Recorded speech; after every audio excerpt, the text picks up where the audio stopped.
بەڕێزان فەرموون بە ناوی خۆی بەخشندەی میهرەبان بە ناوی گەلی کوردستان دانیشتنی ژمارە 5 ئاسایی وەرزی بەهارە ساڵی 4 لە خولی 5 پەرلەمانی کوردستان دەست پێکەین. سەرەتاش دەرفەتە دەین بە بەڕێز سکرتێری پەرلەمان بۆ خوێندنەوەی بەرنامەی کار پوختەی کۆنووسی کۆبوونەوەی پێشوو ناوی ئامادە نەبووان بە مۆڵەت و بەبێ مۆڵەت.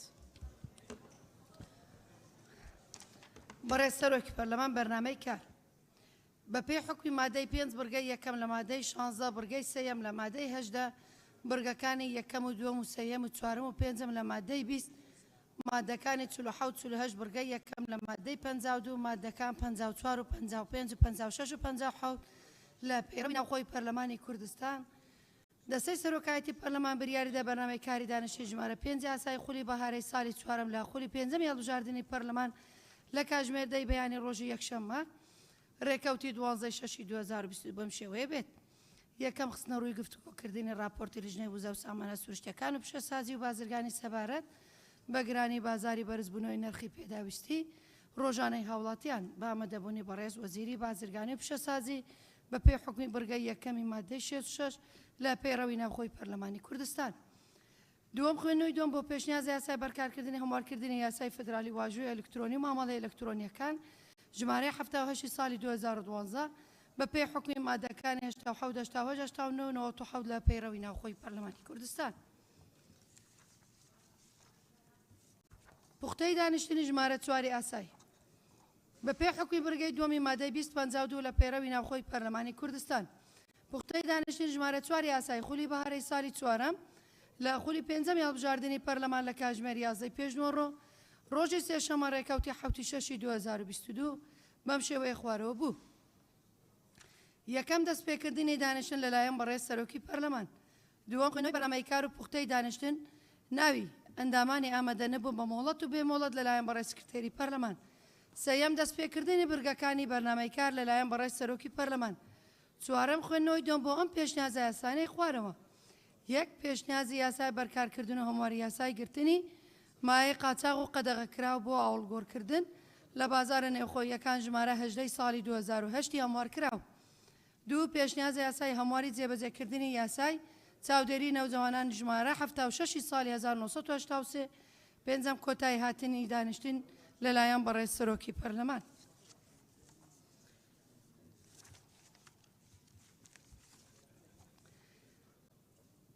بەڕێز سەرۆکپەرلەمان لیستی ئامادەبوو ئامادەنەبووانی ئەندامان لە دانیشتنی ژمارە 4 ئاسایی لە 7/6/2022 بەیانیەکەی. زۆربەیان وڵاتیان پێدراوە تەنها باڵام بۆ محەممەد عەلی ئامادە نەبووە. ئاشنا عەبدوڵڵا قادر جینان جەبار بۆیە زیکری ئەحمەد ئیسماعیل ڕای ڕەهبەر ئیبراهیم سەرکۆ ئازاد حوسێن شنو عشقی عەبدوڵڵا سەباح محمود محەممەد فەرید یعقوب ئیلیا کازم فاروق نامیق بە بریاری ژمارە 2021 ئامادە نەبوو. کلارە عودیش یعقوب هاوڕێ بنا محەممەد هەدیە مراد حەیدەر.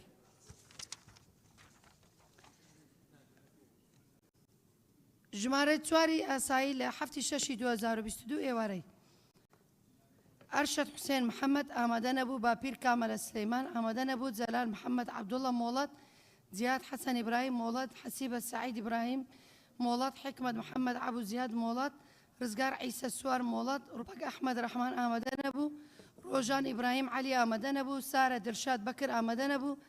زیاد جەبار محەممەد مۆڵەت سەروان محەممەد عەلی مۆڵەت سعید مستەفا تەتەرخان مۆڵەت سەلام عەبدوسەلام عەبدوڵڵا حەسەن ئامادە نەبوو. سەوسەر محەممەد میرخان ئامادە نەبوو.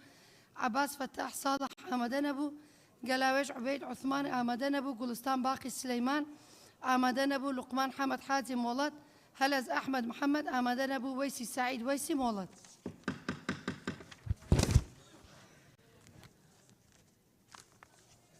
بەڕێز سەرۆکی پەرلەمان ناوی ئەو ئەندامانەی کە بە مۆڵەت یان بە بێمۆڵەت لە کۆبنەوەی لێژنەی هەمیشەیەکان ئامادە نەبوون. لێژنەی شارەوانی گواستنەوە گەیاندنی گەشت و گوزار 5/6/2022 هەموویان مۆڵەتیان پێدراوە. دکتۆر زێدان ڕەشید خان ئۆدەڵ نەجات شعبان عەبدوڵڵا کلارە عودیش و یعقوب ڕزگار محەممەد محمود مۆڵەت. لێژنەی پەیوەندیەکان ڕەوەندی کوردستان 6/6/2022 محەممەد سعدەدین ئەنوەر مۆڵەت. لێژنەی وزە و سامانە سروشتیەکان 6 2022 سەرکۆ ئازاد حوسێن ڕێبوار عەبدوڕەحیم عەبدوڵڵا جەنان جەبار بۆیە مۆڵەتیان پێدراوە لەژنەی کاروباری تەندروستی و ژینگە کەموناخان بەڕێزانن دامانی پەرلەمان هەستەکەم ناوی هەندێکتانە خوێندرێتەوە پێی وایە ئەو ڕۆژە نەک پێی وایە ئەو ڕۆژە لەوێ بووە ڕەنگە خەلەلەکە لە کاروبار بێ بۆی داوا لە ڕێسپێکتەری پەرلەمانەکەین بۆ سڕینەوەی هەموو ئەو ناوانەی کە ئەو ڕۆژە لەوێ بوون و لە ناو نووسراوەکە هاتوون بەڵێ بەردەوام ئەوەی دانیشتنی دووەم مەبەستە دانیشتنی ئێواران غیابات وەرگیراوە بۆیە ئەمان بەڵێ یاڵا دواتێکیان بەڕێزان ئەوەی لێرە ئامادە بوو بێ دڵنیابن دەسڕێتەوە با بەردەوام بێ بەڵێ واژیان نەکردە بۆیە نووسرا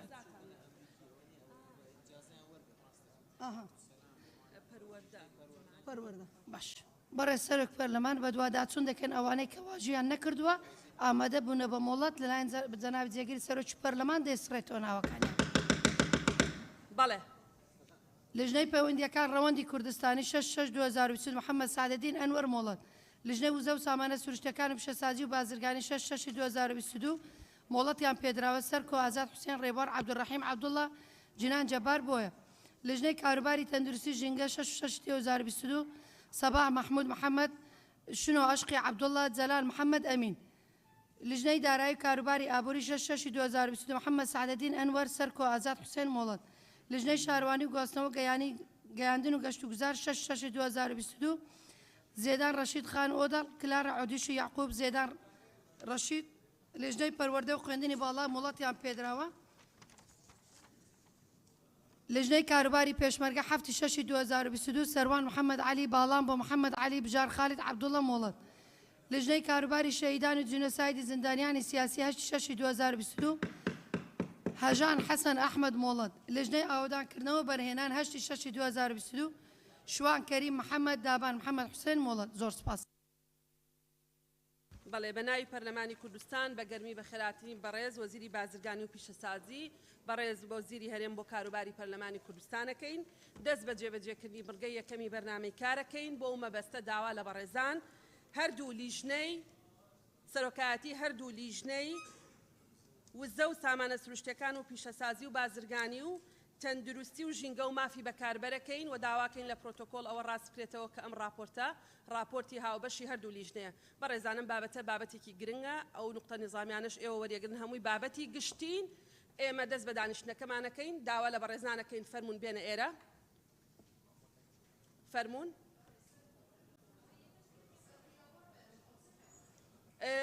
ئەوەی غیاب نەبوو بێ ئەکوژێنرێتەوە هەڵەستخان دڵنیا بە ڕاستیە کاتەوە بەڵێ فەرمون سەرۆکایەتی هەردوو لیژنە فەرمون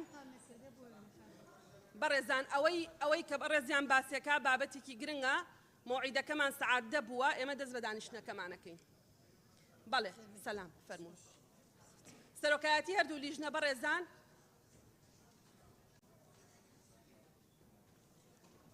دکتۆرە شایان کاک علی حەمە ساڵح تەوا دانیشە دەست خۆش خاڵی پێ وەڕینان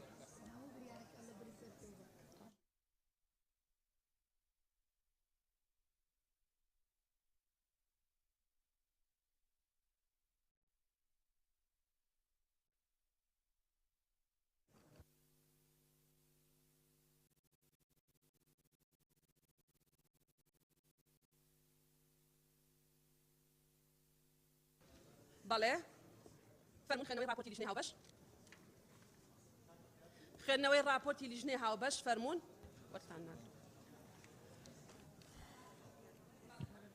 بەڕێز چیتە ئەوێ جەنابەت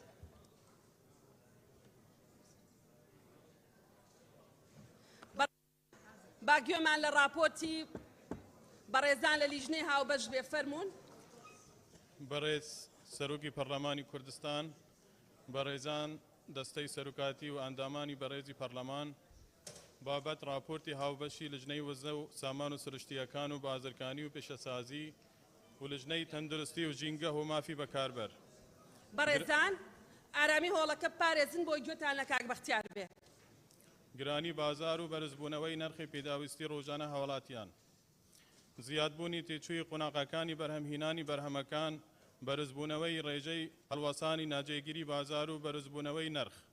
هەموو ئەو کێشانە کاریگەریان هەبوو لەسەر گەشەساندنی ئابووری وڵاتان، بە تایبەتی ئەو وڵاتانە کە تەنیا بشتیان بەستووە بە یەک سەرچاوی داهات، واتە ئابووری فرەجشەیان نییە.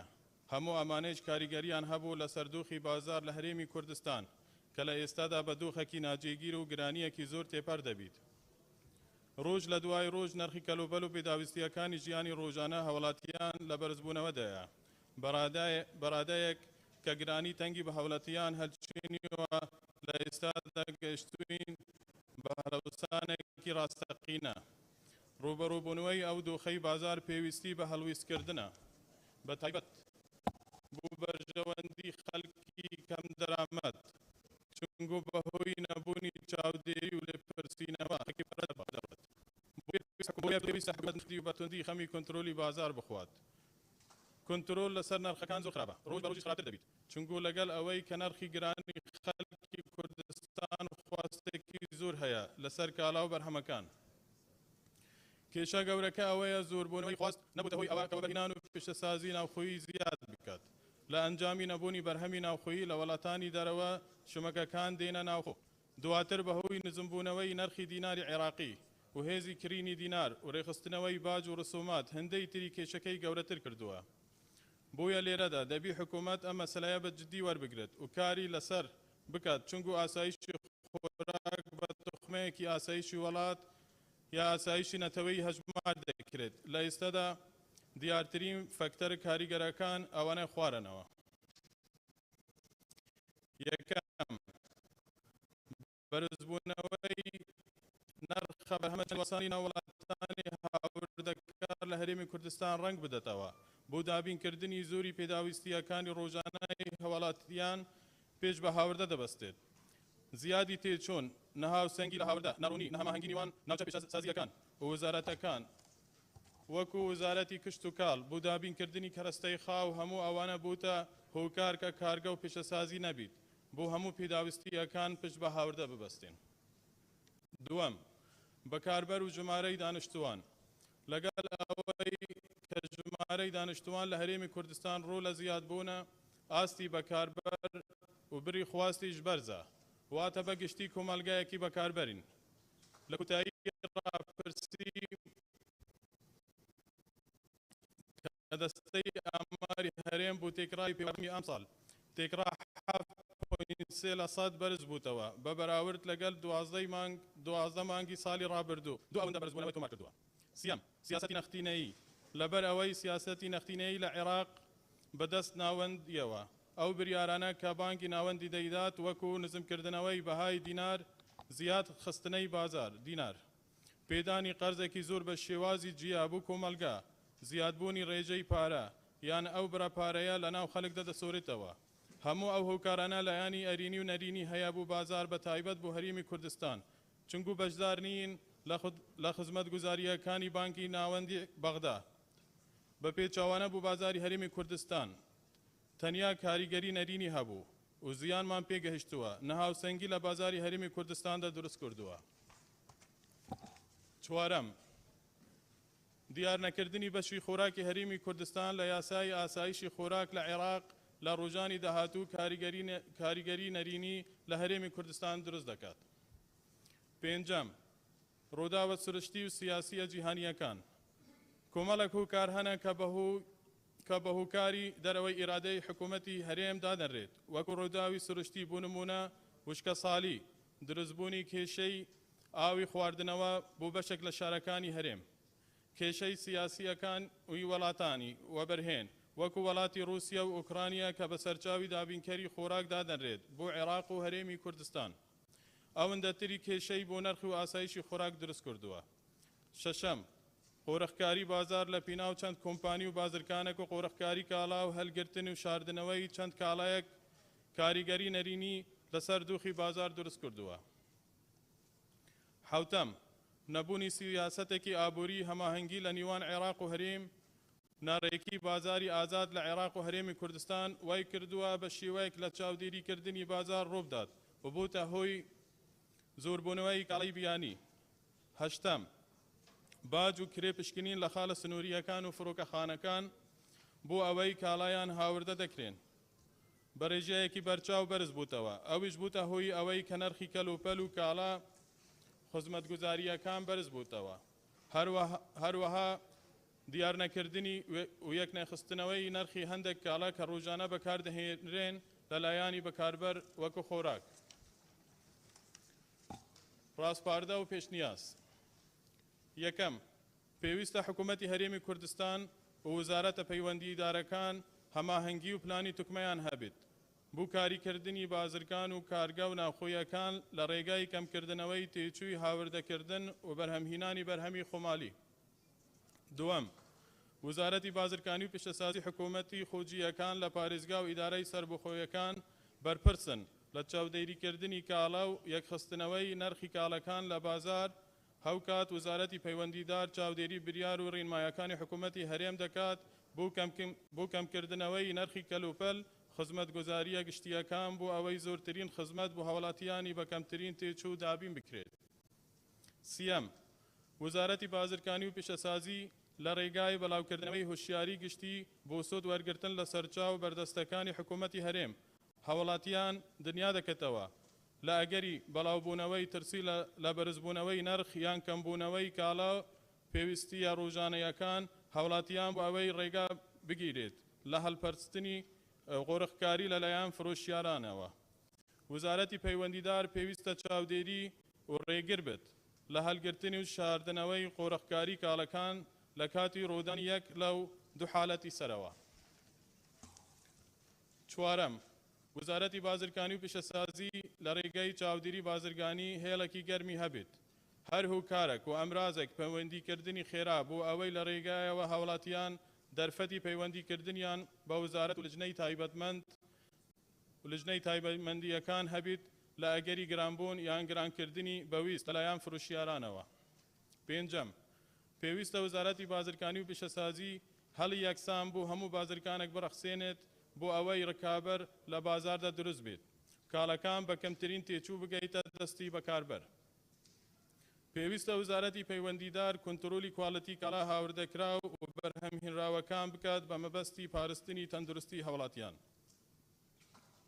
شەشەم، وزارەتی بازرگانی و پیشەسازی هاوکاری زیاتری ناوچە پیشەسازیان بیت، هەوڵ بدات بۆ کەمکردنەوەی نرخی تێچووی هاوردە و بەرهەمهێنانی کاڵا لە ڕێگای دابینکردنی سوتەمەنی، کەمکردنەوەی باج، کەمکردنەوەی نرخی کارەبا، هەوکات پێداچوونەوەیەکی بەپەلە بکرێت بۆ کاری کۆمپانیەکان لە خاڵە سنووریەکان و کۆمپانیە زیاد و نەپێویستەکان لا ببرێن بۆ کەمکردنەوەی بارگرانی و زیادکردنی داهاتی حکوومەتی هەرێم. حوتەم، وزارەتی بازرگانی و پیشەسازی پێویستە هەماهەنگی زیاتر بکەن لەگەڵ دەستەی وەبەرهێنان بۆ ئەوەی گرنگی و ئاسانکاری زیاتر بکەن بۆ پرۆژەی پیشەسازیەکان هاوتەری لەگەڵ ئاسانکاریکردن. پێویستە لە کاتی دابینکردنی زەوی بۆ کارگەکان ڕەچاوی ئەوە بکرێت کە دەبیت شوێنی زەویەکان لە دەشت و شوێنە بەردەلانەکان بیت و زەوی کشت و کاڵی دابین نەکرێت بۆ کارگەکان. هەشتەم، حکوومەتی هەرێمی کوردستان سیاسەتی جێبەجێکردنی باج بگۆڕێت لە هەندێک بابەت و لایەن کە بە شێوەی خەملاندن وەردەگرێت. دەبیت وزارەتی بازرگانی هەماهەنگی بکات لەگەڵ فرۆشیاران بە پێ پسۆلەی باج، هیچ کەلوپەلێک لە بازارەکانە وەرنەگرن بۆ ئەوەی بە شێوەیەکی یەکسان کاریگەری بکات لەسەر نرخەکان. نوێم، دامەزراندنی ئەنجومەنی مافی بەکاربەر بە زووترین کات لەبەر ڕۆژنای یاسای ژمارەی 9 ساڵی 2010 پەرلەمانی کوردستان جێبەجێ بکرێت. زۆر سپاس. بەڵێ، بەڕێزان ئەندامانی پەرلەمان، ئاماژە بە مادەی لە پەیڕەوی ناوخۆ داواکەین ئەندامێکی بەڕێز لەگەڵ ئەوەیە ئەم دانیشتە نەچێتە پەخشی ڕاستە و خۆ با دەست بەرز بکاتەوە.